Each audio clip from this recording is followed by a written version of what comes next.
Oh, I'm a little bit late. Hey, everyone. Just made it. Yeah, I'll be right with you.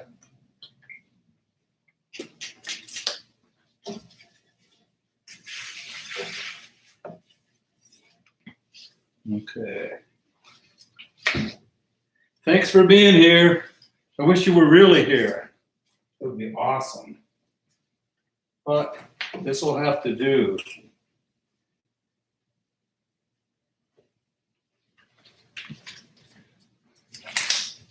Okay, here we are. What we're going to do is pretty much the questions will be handed to me, and I'll answer as many as I can. I see there were more than I could imagine. And on any given question, you can probably see, I find down here, I don't see myself looking at the camera. Looks like I'm looking down there. No, you're good. You're good. Okay. So if you have any follow-up questions to a question, we might be able to handle that, but we're not sure because we've never done this. But don't be afraid to ask something by hitting that iChat button. And Susan will moderate, and she will be wearing a mask. She's quite a far ways back. And she's going to hand her questions in with a fishing pole so she doesn't have to get too close. And I'm ready for the first one. All right, Dan. Okay, this is a finishing question from Carlos on our YouTube community page. Do I need primer under an opaque aerosol finish? Do I have to use primer, or can I just spray the color over the sealer? You answered your own question. Yeah, sealer is a primer for wood, for lacquer. I think of primer as rusty, red colored, or gray, like we used to prime our motorbikes with and cars when we were kids, Bondo. I think of if you were painting metal, you might be using a primer. But on wood, I would just fill it with sealer or clear lacquer. Just takes longer. I'm a kind of guy that likes to use clear lacquer more than sealer. And then you spray the top coat after you've sanded that smooth and you have a really flat surface, and you put enough color on so that you have what you want and stop. Then you put clear on top of that. It's hard to buff a color coat. You'd have to put a lot on to keep from buffing through. Does that answer it? Hope so. Here she comes. I think that answers it all right. It's pretty good. Oh, this is going to be. Going fishing. Oh, everybody's fishing. Going fishing. I'm going fishing too. All right. This is from YouTube from the name In a Minute. That's his YouTube name, and it's about necks and frets. What are the bare, so I know this one. What are the bare essential fret crowning tools you recommend? I did know this was coming, and I have some right here. We're talking just from the start, and you don't need all of these, but the first and most important in my book would be a 6 to 7 inch 3-cornered file. Every hardware store has them. It's called a 3-square file. It's a triangle shape, see it? Can you see those ground edges that I put on a belt sander and rolled it and ground them smooth, tapering as I went? Then took a whetstone and stoned it so that it's really smooth. So when if you're on a fret and you're dressing a fret, you're holding it like that. It's this side, it's going to file, then you flip that side, and you don't want to scratch the board. So we do have these at StewMac that are already ground. The next most favorite file is also a triangle file. This is called a camp saw file. It's bigger and flatter. See them? I learned about the camp saw file from a couple of good luthier buddies, Michael Stevens in Alpine, Texas, and the great Frank Hort, frets.com. Those guys turned me on to that file. If you have those, that's all you need to dress frets to get started. Later on down the road, there's rounding files. These are diamond rounding files. I don't know if you could see the diamonds in there, but there's no teeth. These files shaped like this also have teeth, a toothed file. That acts more of a scraper. These are good. These are some old ones, really, that I probably had for over 20, 25 years, way back when we first started making them. And it had my name on it in ink. And then there's sandpapers and steel wool. That's sort of a no-brainer. We like 4/0 steel wool, the finest you can get. Liberon makes a good steel wool. It doesn't have oil in it. So if you light steel wool on fire, you try it, do it outdoors. It's got a lot of oil in it. Liberon would burn clean, just thin pieces of metal. And tape. Got to have some sort of masking tape, and I'm going to leave that up to you because there's so many tapes out there. Some tapes are a lot stickier than others. What's the steel wool for? Steel wool is to polish that final thing. If you leveled your frets, now you dress them with your files. And I'm assuming that you probably would be taped off. And around my shop, I want everyone to tape off the fretboard while they dress. And it can be done without taping if you're really good. Why take the chance? What about Scotch-Brite pads instead of steel wool? Scotch-Brite pads are fine. I use those too. It's different strokes for different folks. Or do I have any in the drawer or don't I? Something's, I got a big one. I got a real. I didn't know you liked to fish so much. It's just a real big one. Yeah. Real heavy. Holy cow. Look at the size. Okay, necks and frets. Compound radius. That's a good one. How do you set bridge saddles with a compound radius neck? This is from Tom Huerta on our YouTube community page. And incidentally, I have a note here that 4 other people asked about the compound radius. It was Tom Huerta, Armando Diaz, Guyan Danthanarayana, and Andrew Bakers. So this will answer your questions too, that if I get it right. So there's a couple questions here. The first one, how do you set the saddles? The compound radius starts at a tight radius at the nut and it gradually flattens as it goes down. Where a regular fingerboard like a Gibson, Fender, Guild, is a cylinder board. That's just the same radius all the way down. The compound radius makes it less buzzy as you go up the neck because the strings are flattening out. The fretboard is flattening. Or say on a Fender scale, 25.5, it would probably be 14 or 16 inches or even more, the radius. So between those two, it has to change. And then it keeps going to the bridge. So I would say if you had about a 16 or a 17-inch radius at the back last fret on the neck, you'd probably be doing a 20-inch radius at the bridge, which is easy if you can adjust the saddle. Because I would set it to a 20, get the action you want, see how your bends are, and then experiment. And to do that, you're going to need a tool, something to measure the radius. We use understring radius gauges, and if you see the StewMac stuff, you'll know what they look like. You can slide under the strings. So it's going to be flatter at the bridge. With the Gibson style tunematic bridge, you'd have to file a new radius into the bridge saddles, and that takes a good hand. As far as another question was, how are they made? Well, any fretboard radius that I've turned into a compounder made, I've done by hand, but they were made, it can be made on a shaper. There's swing sanders. I think Grizzly used to sell one that can swing on a different arc and it gets a deeper cut down there. StewMac's got one. I'm just going to draw a quick picture. my quickest way of explaining that. Use straight edge.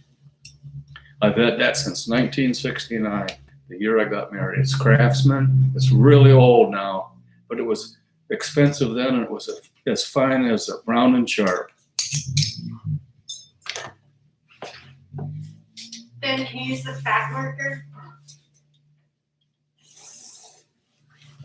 Let's say there's the fretboard. Okay? If you had a regular fingerboard, the strings would all go straight down the line. Not the strings, but there would be, they're straight. Now, if you get a compound, those lines are going to be tapered.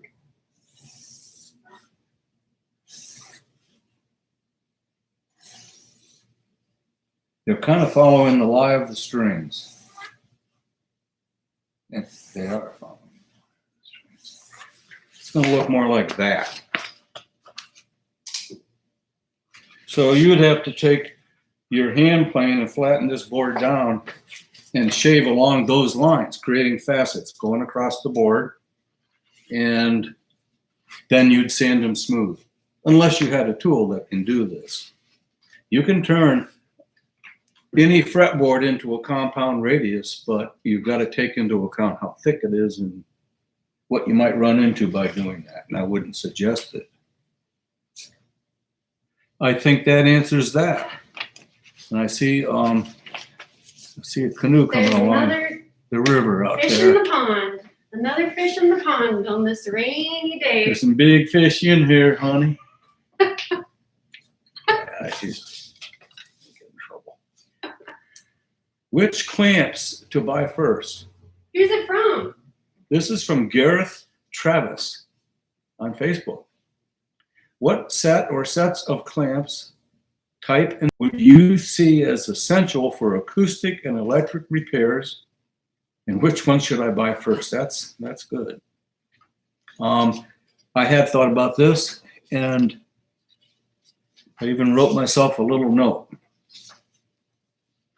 I would have these 4 clamps, and there's so many kinds of great clamps, but if you're not doing carpentry and big stuff where you don't need long pipe clamps, 1-inch pipe clamps, 3/4, giant things, you're thinking guitars, start with cam clamps.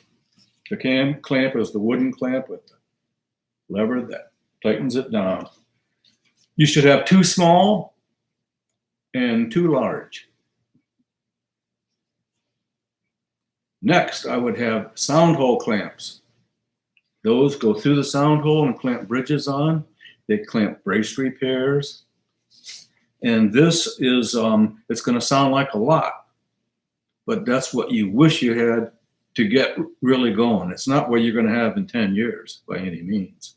Sound hole clamps, I would have 4 or 5 inches, 4 7-inchers, 2 9-inchers, and 1 11, just because that'll reach as far back as you have to get in an acoustic guitar and let you do a repair that you couldn't do without it.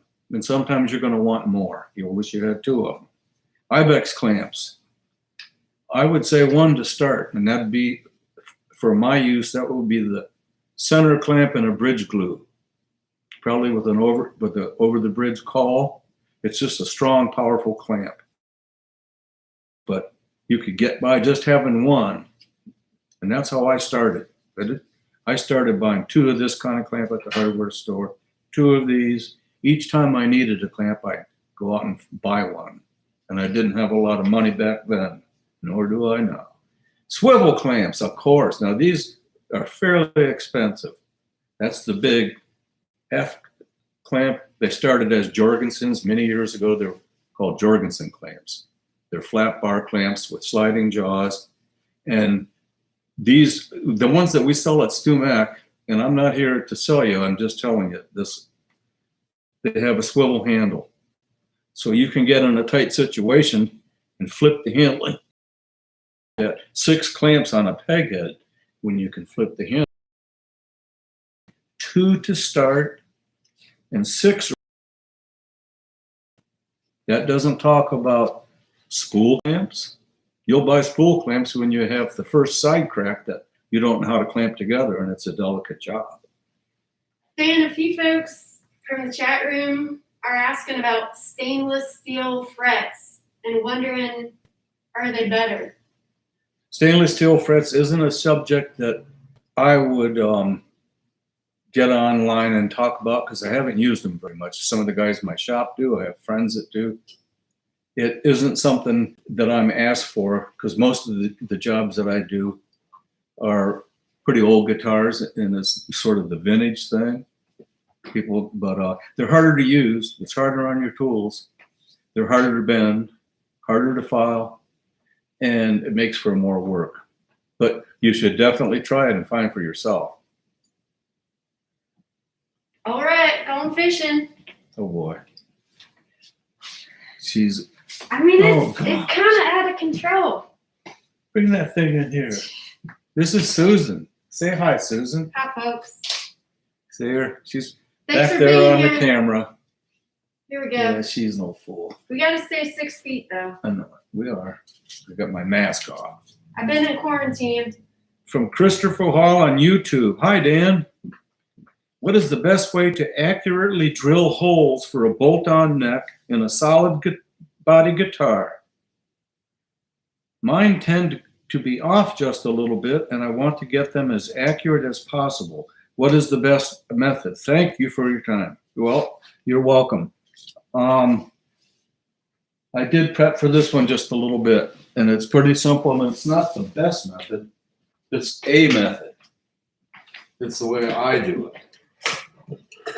But it isn't necessarily the only way I would do it. I got this kit body here. These holes are nominally about 3/16 of an inch. So what I did is I go to the hobby store and get a piece of 3/16 hobby tubing. Piece of brass, take a little razor saw and I cut it the length off. I chamfered the end of them. Just each edge is a little bit beveled. You can hardly see it. Then it's easy. You can shove that down the hole. And this number, I think it's a number 18, number 28 drill bit. That fits snugly into that. And that's the drill bit that I want to use for my screw. I used to use a number 30, but just a little smaller. I used this one yesterday on this aluminum Stratty thing back here. I made a neck for it and just mounted them. And you can do that with a hand drill. If you're good at holding it square, but this will keep you square. That's pretty simple, isn't it? Old Indian trick. Okay. Take a sip of water, Dan. This is a lot of questions. We're getting so many from the feed. It's kind of hard for me to keep Just up a with them. little soda.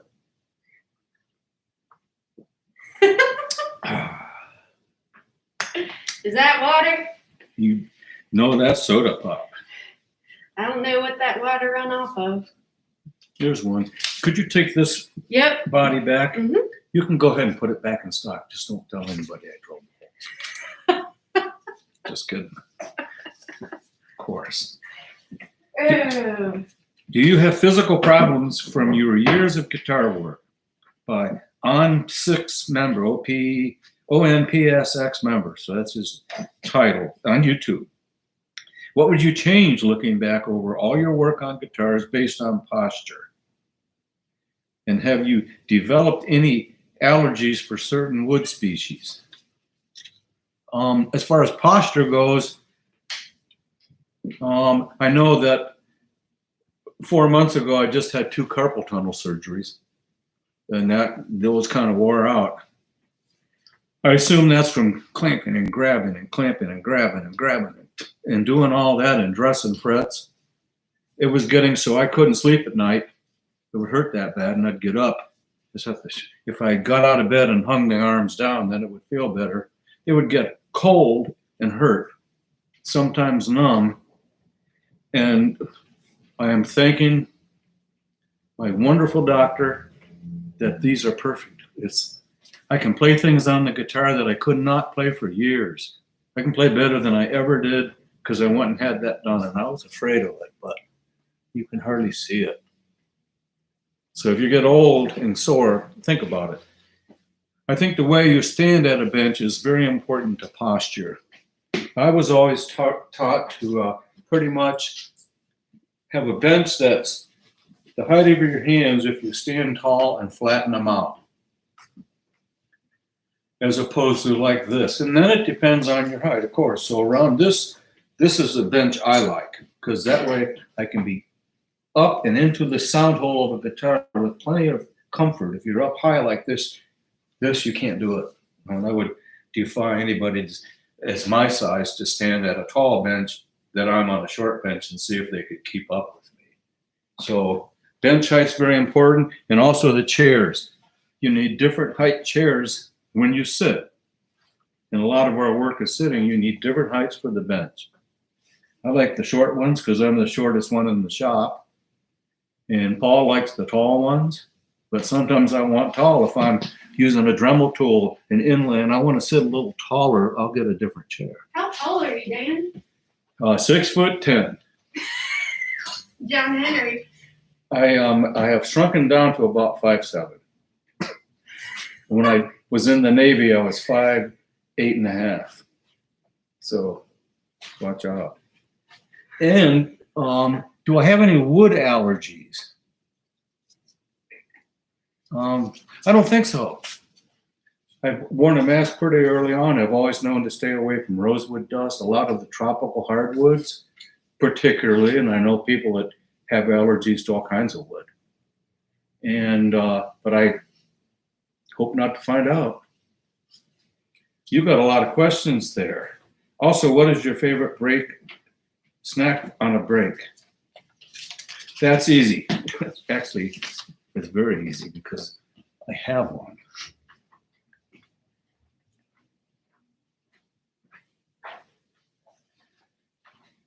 My wife brought this over about 20 minutes ago in case we were getting hungry. She makes this every day. Is that beautiful? This is my favorite snack. I love everything in there. The yellow peppers.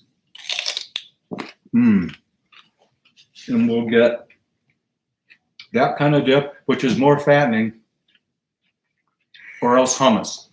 I love hummus. This one,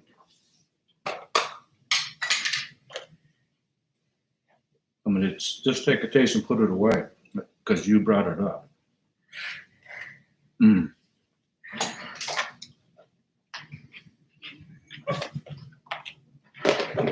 You're making me hungry. Okay, I'll send this your way. This is torture.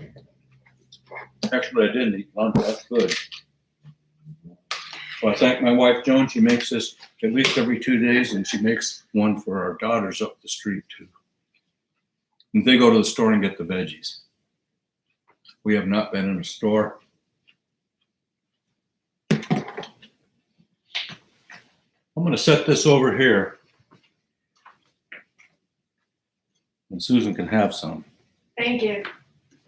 I didn't have lunch either. I'm ready for another one. Well, you like veggies, but do you like sardines? Mm-hmm. Because this is a... Oh, gosh, you got a sardine on there? This is a sardine, I think. How did you know I love those sardines? Omega-3s. Neck and frets. What's up with Dan's neck capos from cassette tape on YouTube?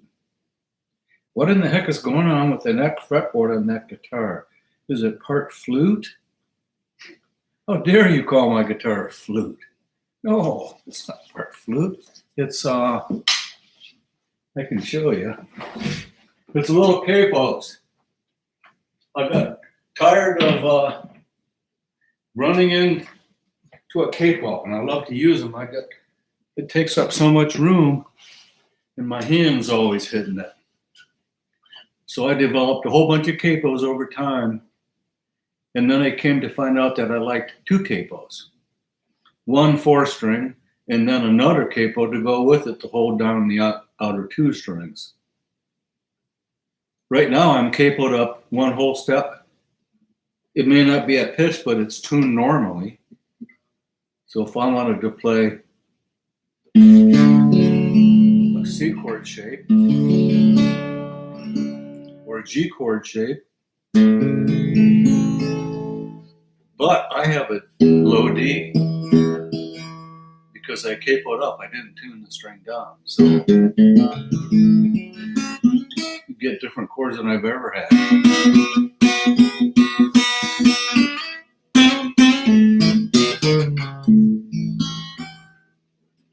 They're screwed right to the fretboard. And those are threaded inserts, 632.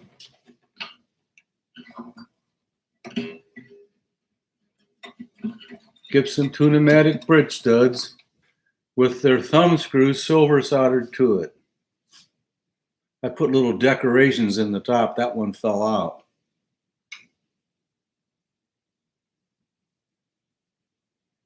Pretty simple. Rubber on the bottom. That's polyurethane. It's matched to the radius of this board, which I think is a 9.5 or a 10. You can't screw them down fast because you gotta get them in there accurately, but I don't take them off. When I'm using my capos, well, I always do them. I'll stay in one area of the neck for 2 months and just work on things that sound good. In that area where now the strings are closer together, I can do more things with frets closer. So that's how you make them. I make them out of Brazilian and ebony, aluminum, something that won't bend so that you clamp it down to the radius. I have a lot of them around, but that's what's up with them. If you have a guitar that you dare do that to, you won't be sorry. While you're back there, what's that shiny silver guitar back there? Do what now? What's that shiny silver guitar back there? This I just got. This is cool. This is I got a pick guard too. This is an aluminum bodied Strat that would have been made for the Harley Davidson run in the 90s. 94, I think. It was a big anniversary and Fender made the Harley Davidson Strat. Well, this never got engraved, and it came by it. And I'm going to do some fun things with it. I made a maple neck. It's not done. I just mounted it 2 days ago. And I'd already made this neck to be a traditional Strat with 6 inline tuners. And then I changed my mind because I have these tuners from Frank Ford at frets.com and Bill Ricard, his buddy. They make these, and it's their design. They're like old banjo tuners or the old planetary tuners that were used on Martin OMs. But it's a new kind of gear that's never been used in guitars that I know of. It's called a cycloidal gear, and it's really cool. It's the best tuning peg I've ever had. I just couldn't fit them all into the peg head, so I went like that. Trace it out, figured it, and it worked. I haven't got strings on it yet. If you're interested in tuning the very finest sound, check out cycloidal tuners. Look up cycloidal gears. There's a texter from Portugal. He's saying, Dan, thanks a lot for making this possible. Could you advise novices for going the right road on guitar working and repair? So advice for beginners wanting to get into this. Then that I'm assuming that you're a guitar player and want to make your guitar play better. And you probably want to mess with it. I always did. I couldn't help but take the guitar apart. Sometimes to clean every little piece of dust, and then eventually just to see what makes it tick. I've wrecked some things back then doing it too. Once I tried to get a P90 pickup out of a guitar, P90 50s, and it was in a Les Paul type guitar. and it was so stuck I couldn't have beer and everything glued it in. And I finally pried off the cover, and with it came all this copper wire.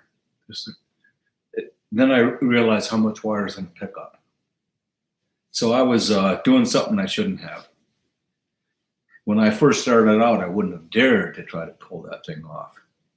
So I've learned my lessons, which are don't do too much too fast. Don't go beyond what you really know you can do. Don't experiment on good, valuable guitars. It's just, it's not fair to do that.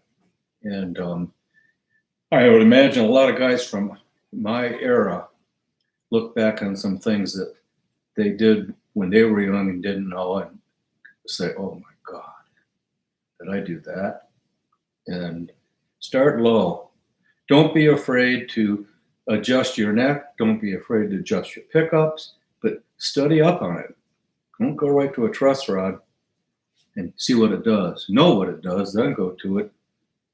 I always lubricate a truss rod nut when I take it off. I like to get it off, blow it out, get a wire brush in there, and put a little lubrication on the threads and on the face of the nut where it turns against, and it works better.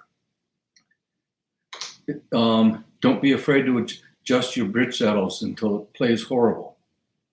That's what I did. I finally took everything, took it apart. Then I had to put it back together and kept on going.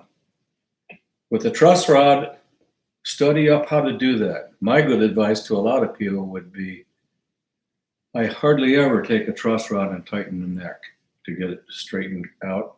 Maybe it's up-bowed and I want it to go back. I'd be less afraid to loosen a truss rod. But what I always do is loosen the truss rod and clamp the neck with little standoffs on the fingerboard and a stiff board across the top and a caul and a clamp, and I clamp the neck straight, even into a little back bow, and then I tighten it. You're not going, it's just nice and loose, and it gets to the point where you're actually beyond what it had been, but it's still got plenty to go.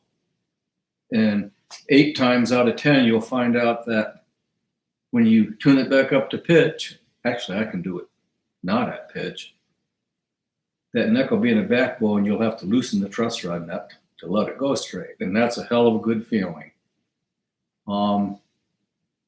Start learning to do little touch-ups on not expensive guitars early in your career. Start very early learning about colors, lacquers, shellacs, naphtha, alcohol, 2 kinds of alcohol. There's Bicol or Becol, whatever it's called, which is just methanol. So it's got poison in it. Then there's grain alcohol, and that you could drink. You shouldn't, but I mean, it wouldn't kill you. If you drank methanol, you would. Learn about all the super glues. Everything revolves around materials. There's sanding materials, knives, chisels, saws, glues, then solvents. There's a big field of solvents, and if you don't know about them, you're going to go do something you wish you had later when you see somebody better than you go, oh no, just use this, and your surprise will be, oh my God. Some folks are wondering if it's good to start like with a kit. Is that helpful?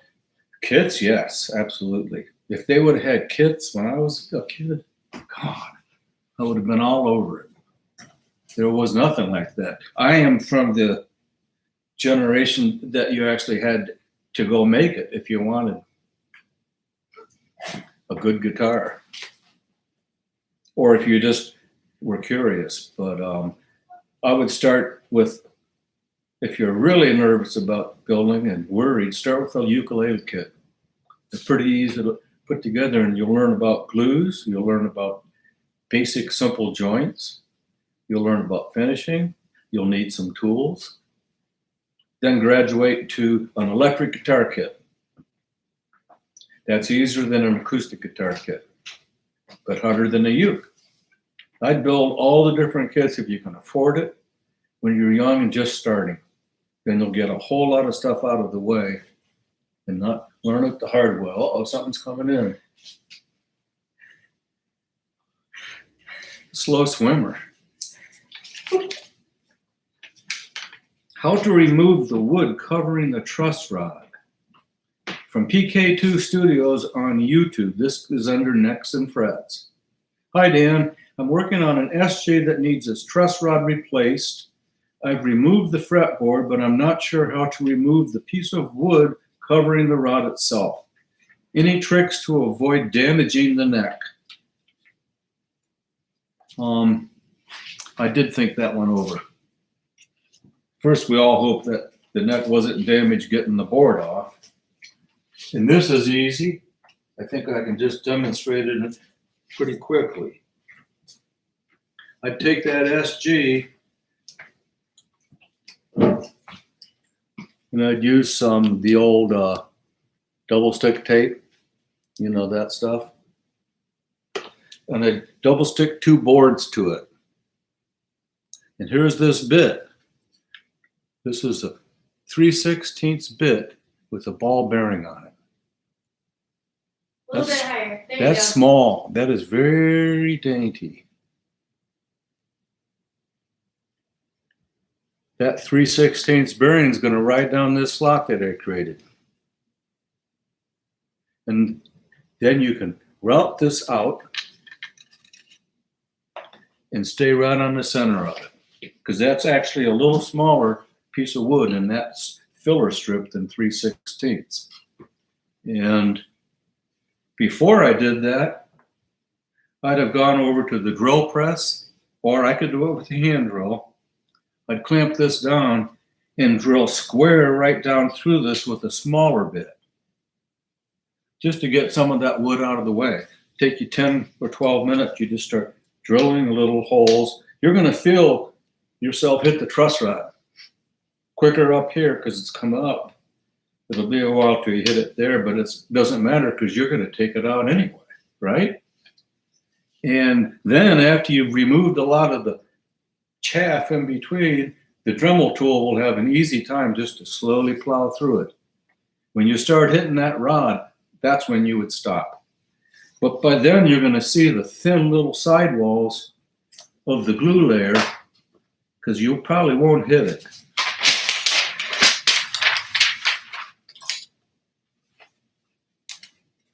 So you're gonna have mahogany,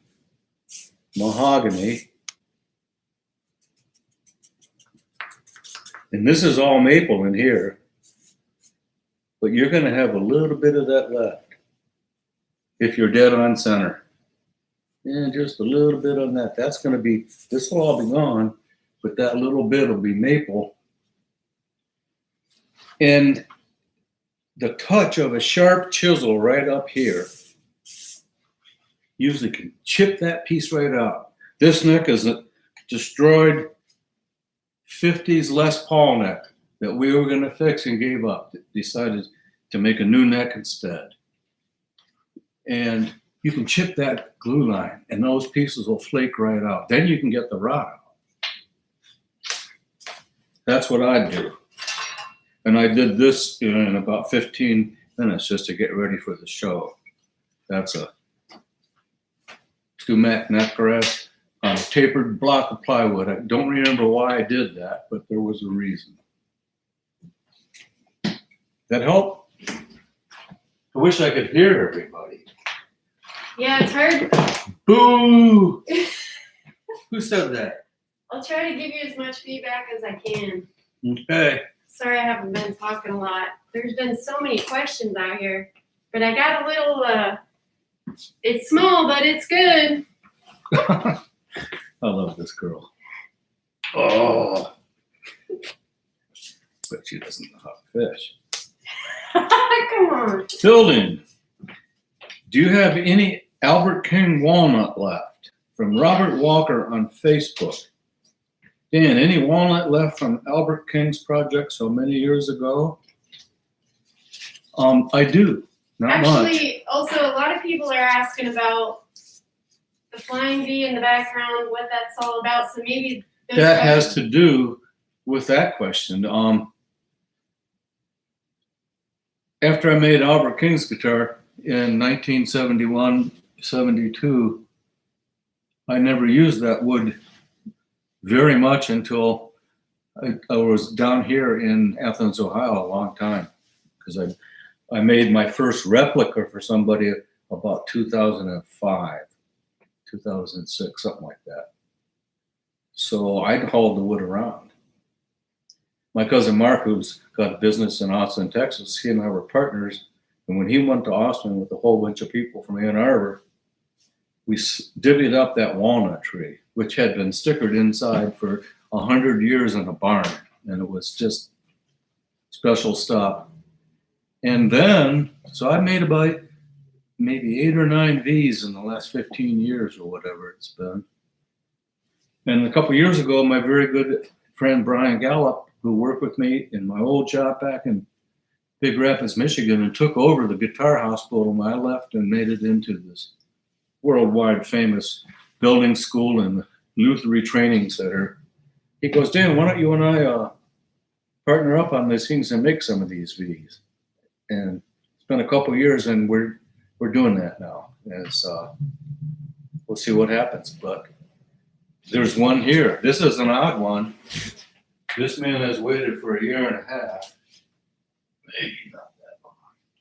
He wanted a left-handed replica of Lucy, but he wanted to play it as a righty. You'll notice I can play this. So this is, for a number of years when I was making these, I went to ivory binding because it's easier to bend. And this is back to wood, which is what Albert's looked like. I'm pretty pleased with this. Beautiful thing. So I don't have much. I'll bet I have enough of that walnut to make 3 guitars, maybe as much as 4, because we've already made guitars out of it. Brian Conrad, he said 1 Strat and 3 V's was all that he thinks can be got out of what we got. What do you remember about your time with Albert King? Just that it was a little intimidating to be this young kid, little white kid, frizzy hippie hair, and adoring the guy and trying to ask him questions. But we got along. He came to my house. What did he come to your house for? At the Blues Festival in 1970. He was there and threw up in the bus and played, and he was just killer. And I already knew about him. I've been listening to his records, and I asked him if he would want to come to my guitar shop.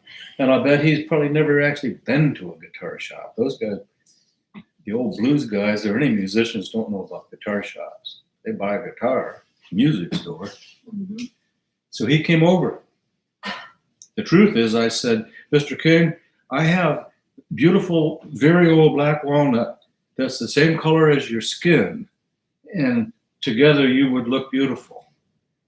And he came over, and we got along, and I took that V that he had and drew it up, saved those drawings all the years, and then I used them when I made these about 15 years ago, whatever, with some good help from my dear friend Michael Stevens, who makes the greatest V's replicas, I think, around. Gibson style. He doesn't anymore, but he used to. You want to take a water break? I'm good. Sip of water? What time do we have there?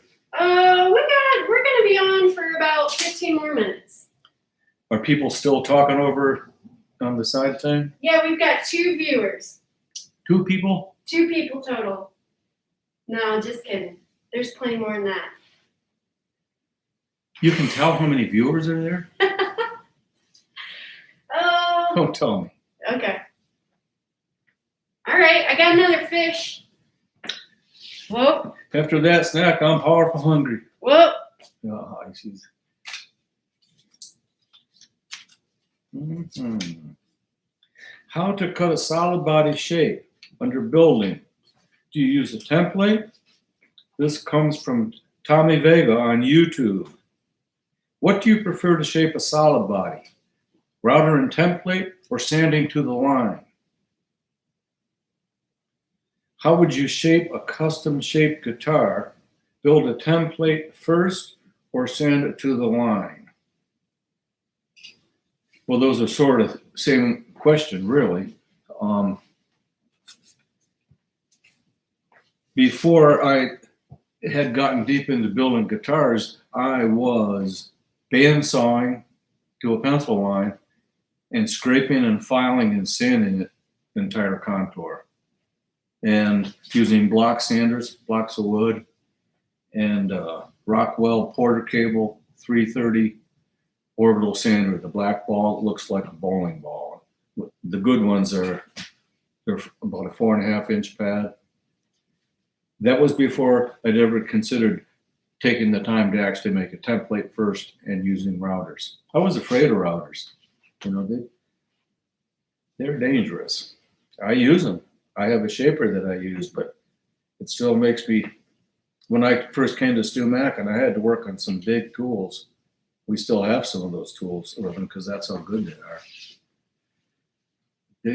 A big shaper is kind of scary. We've never had an accident though. But template's the way to go. Now I've got templates, and now you can buy templates. See, making a good template takes a long time. Probably takes longer than cutting the body out with it. So I'd say template, but you should be able to sand and shape to a pencil line. On a good bandsaw blade and the right wood, you should be able to bandsaw so close to that pencil line that you start to take chances and see how well you do it, and that's how you learn. And you can scrape it and sand it and file it.